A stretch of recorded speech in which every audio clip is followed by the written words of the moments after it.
आदरणीय मंत्री जी एक राजा दशरथ की कहानी सुना रही थी और वो कहानी भावुक था, मार्मिक था। तो निश्चित तौर पर महिला होने के नाते भावुक होना एक स्वाभाविक विषय है और सिर्फ उस कहानी की वजह से आंखें नम हुई थी। संघमित्रा मौर्य कोई कमजोर नहीं है, संघमित्रा मौर्य बहादुर महिला है। उत्तर प्रदेश की बदायूं लोकसभा सीट से सांसद और भाजपा नेत्री संघमित्रा मौर्य का एक वीडियो सोशल मीडिया पर जमकर वायरल हो रहा है। इसमें वो मंच पर रोती हुई नजर आ रही हैं। बता दें कि बीजेपी ने इस बार स्वामी प्रसाद मौर्य की बेटी संघमित्रा मौर्य का टिकट काटकर उनकी जगह दुर्विजय शाक्य को अपना उम्मीदवार बनाया है। ऐसे में संघमित्रा के आंसुओं के पीछे की वजह टिकट कटना बताई जा रही थी, मगर अब संघमित्रा मौर्य ने खुद सामने आकर अपनी सफाई दे दी। आदरणीय मंत्री जी एक राजा दशरथ की कहानी सुना रही थी और वो कहानी भावुक था, मार्मिक था। तो निश्चित तौर पर महिला होने के नाते भावुक होना एक स्वाभाविक विषय है और सिर्फ उस कहानी की वजह से आंखें नम हुई थी। बता दें कि बीजेपी के प्रबुद्ध सम्मेलन में शामिल होने के लिए सीएम योगी आदित्यनाथ को बदायूं आना था। सीएम योगी के आगमन से पहले बीजेपी नेता मंच पर बैठे थे।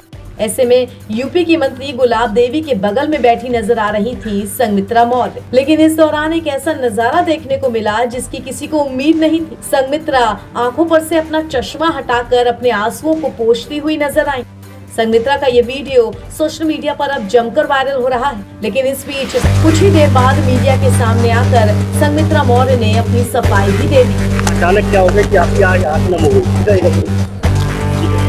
मंच पर हमारे बगल में प्रदेश की मंत्री आदरणीय गुलाब देवी जी बैठी हुई थी और उस वक्त कार्यक्रम नहीं चल रहा था। तो आदरणीय मंत्री जी एक राजा दशरथ की कहानी सुना रही थी और वो कहानी भावुक था, मार्मिक था। तो निश्चित तौर पर महिला होने के नाते भावुक होना एक स्वाभाविक विषय है और सिर्फ उस कहानी की वजह से आंखें नम हुई थी।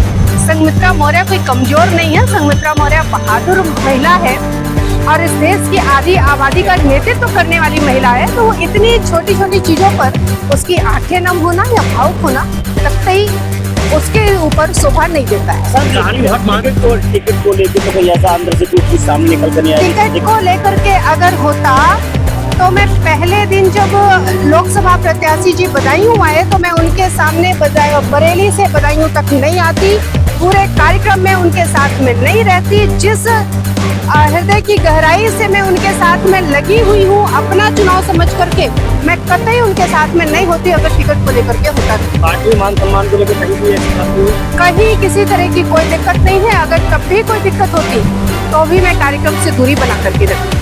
2019 के लोकसभा चुनाव में बीजेपी ने संघमित्रा मौर्य को बदायूं से टिकट दिया था। बदायूं सीट पर साल 1996 से सपा का कब्जा चल रहा, मगर संघमित्रा ने बीजेपी के टिकट पर चुनाव जीतकर इस मिथक को तोड़ा। मगर 2022 के यूपी विधानसभा चुनाव से ठीक पहले संघमित्रा के पिता स्वामी प्रसाद मौर्य ने बीजेपी का दामन छोड़कर सपा के साथ जाने का फैसला कर लिया। वहीं बीते कुछ समय से स्वामी प्रसाद मौर्य जमकर सनातन धर्म के खिलाफ बयानबाजी कर रहे हैं। अब ऐसी चर्चा थी कि स्वामी प्रसाद मौर्य की बयानबाजी की वजह से ही उनकी बेटी का टिकट बीजेपी ने काटा है।